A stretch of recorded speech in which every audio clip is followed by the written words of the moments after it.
Hello everyone. The former President Jacob Zuma's daughter, Duduzile Sombudla Zuma, has fired back at the former public protector, advocate Thuli Madonsela, accusing her of spreading lies. This comes after Madonsela shared a social media post that said lies spread fast, but the truth has endurance. Duduzile Sombudla was quick to respond to Thuli and took it to her timeline and wrote, "First time I agree with you. It took 7 years, but the lies are slowly being exposed, starting with you." And also said, "First time I conquer with you.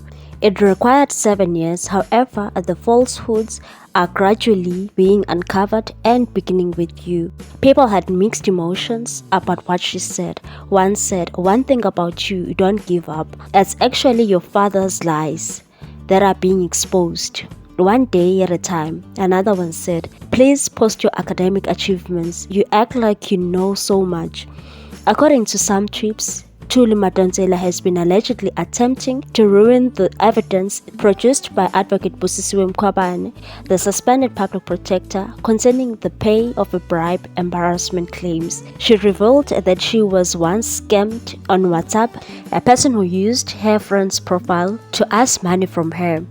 The ANC veteran Tony Yengeni has also said that he's so terrified by the silence of media and the NGOs about the bribe that was asked by Gyangi, Pemi Majodina and the late Joe Peterson. He said the counter-defilement unit on the media and NGOs are muffled on such serious claims about Gyangi and Pemi.